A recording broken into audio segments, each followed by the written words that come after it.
Hey, what's going on, everybody? Welcome back to the Creepy Basement, aka the Axe Workshop. So today I'm going to be installing some aftermarket felling dogs on my Echo CS-590.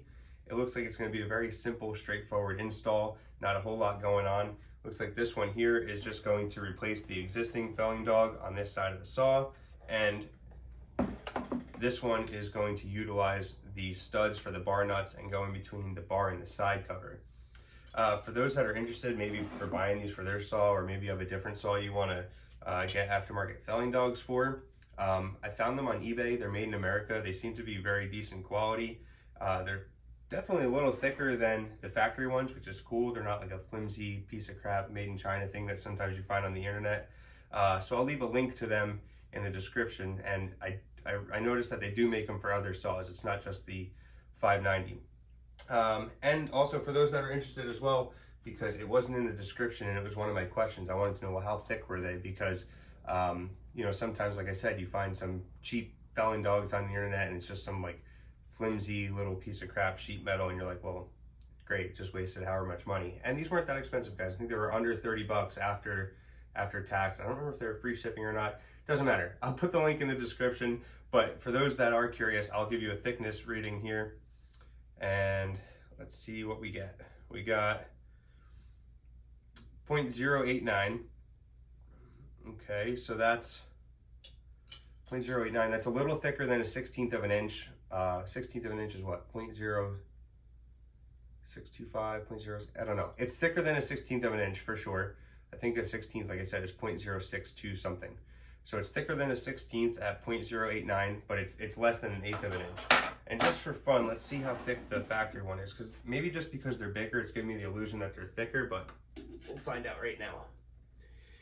Okay, so on the factory one from Echo, I'm getting 0.081. So it is slightly thicker than the factory felling dog from Echo, so that's pretty cool. All right, so I'm gonna quit running my mouth here, guys.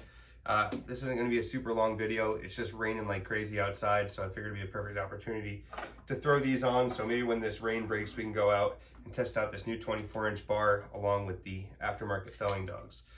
So, all right, let's get to it.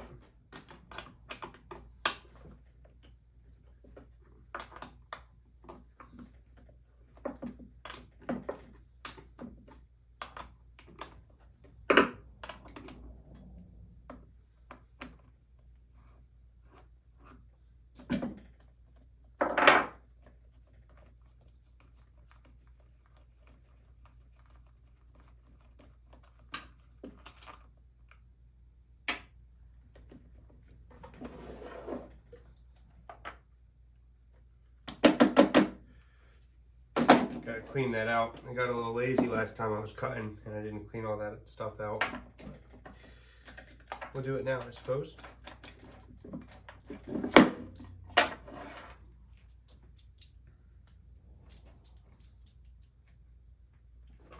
Here for now. Right. So there's going to be one Torx screw or Torx bolt, whatever you want to call it, on this side, and then one on this side here. It looks like I'm not going to have enough room for the T-handle. I'm wondering if I should have got one on a 1/4-inch drive and an extension, but we'll give it a shot. Actually, let's get a pick here and clean out that debris inside the screw head so we don't strip it out. Do I got a pick here? I don't have a pick, but I got a little screwdriver. Maybe that'll work.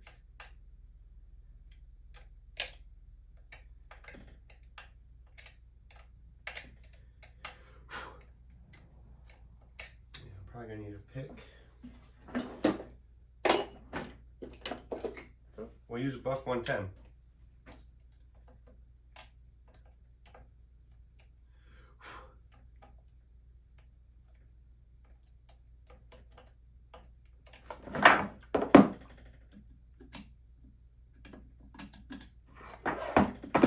There you go. Some people are probably upset about that, but that's okay.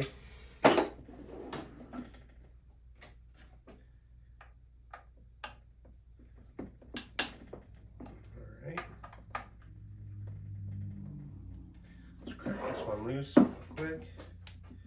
Oh yeah, it's definitely So the bar looks like it's going to be in the way here of turning the T-handle. I'll try it, see if I can get it. Okay. You don't have much room with the T-handle here, guys. Oh, shoot. There we go.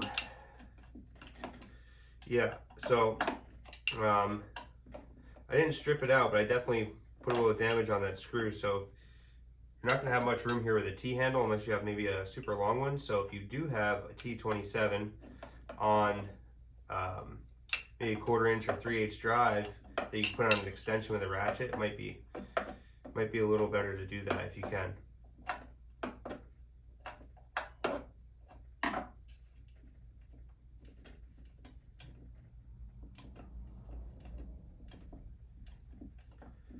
I wonder if these are 2 different lengths. I guess we'll find out, right? Fingers are all slippery. It's like too loose for the tool, too tight for the hand, but there's oil on it. All right, get this.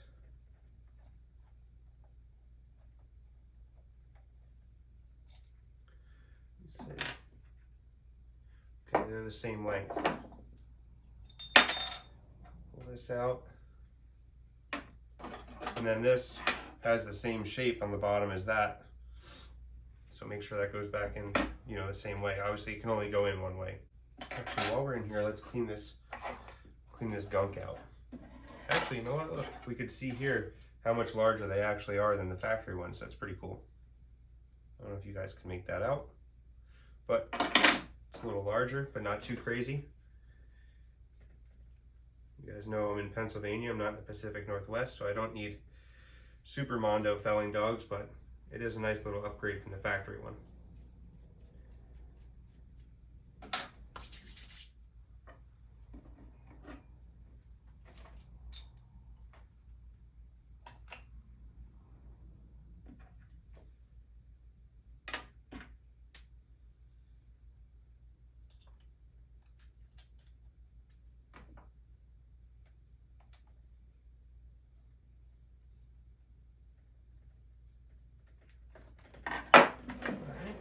Bad boy back over.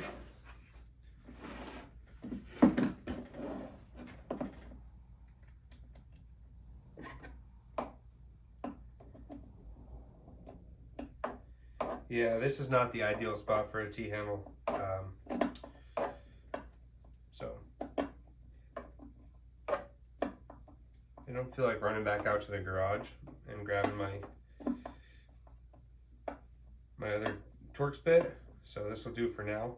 Just be mindful if you guys do have a T-handle to get real as square as you can on it before you break it loose, because if you go in there on an angle and strip it out, I'm sure it's going to be quite difficult to get out there if you can, or get it out once you do that. All right, so we'll tighten this one back up. And I imagine these don't have to be super, super tight, but you know, tight enough that they don't just rattle loose. But you know, I imagine you should be checking the hardware on your saw periodically. You know, it's just good preventative maintenance. All right, let me get a rag. Clean this stuff up here. Why put it back dirty if we don't have to?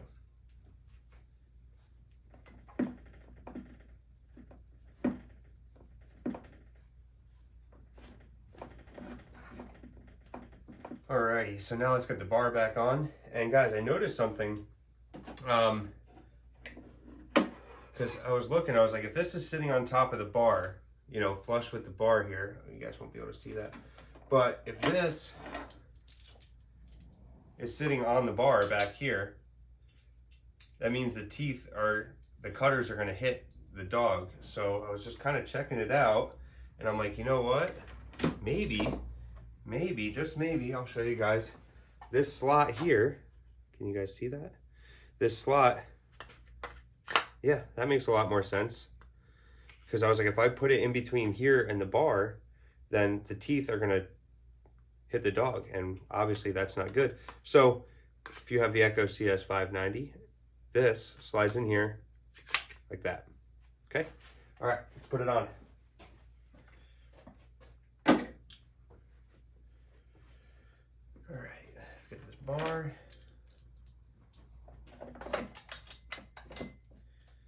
One of those.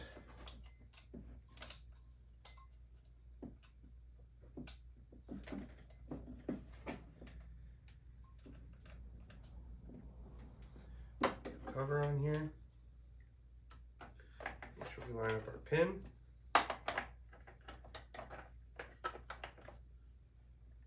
And our pin is lined up. Take this. Once we get this started, we'll get the saw back on its side so the bar isn't fighting us here.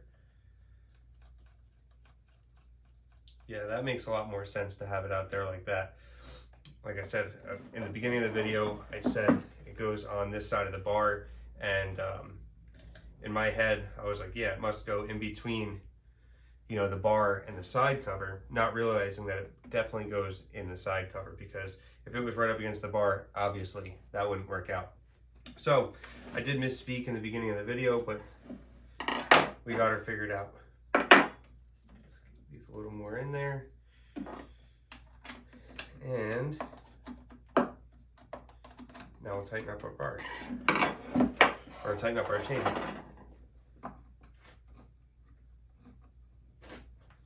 When you tighten up your chain, guys, which I'm sure most of you guys know this, you want to lift up on the tip of the bar when you're tightening the chain. Or when you're setting your chain tension, tighten the chain, however you want to word it. You want to lift up on the tip of the bar there.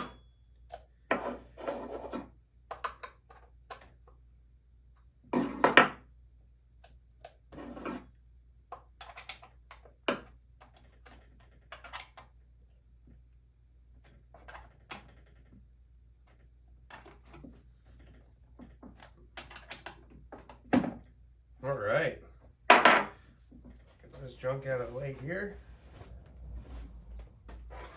Man, doesn't that look cool? I think that looks pretty sweet, don't you?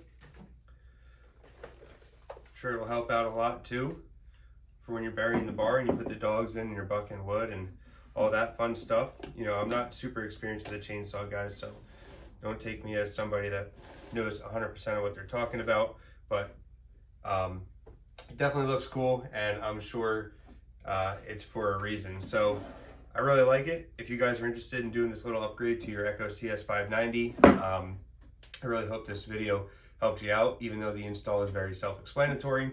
And I'll leave a description to, or not leave a description, I'll leave a link to these in the description, like I said in the beginning of the video, where you could find them on eBay. Like I said, I'm pretty sure they were under 30 bucks. I think it was like around $23 or so for this particular saw, and they do make them for other saws as well. So with that being said, guys, I think that's about it for today, and hopefully after this rain passes, we'll get out and test out these new dogs and this 24-inch bar, and just have a good time cutting.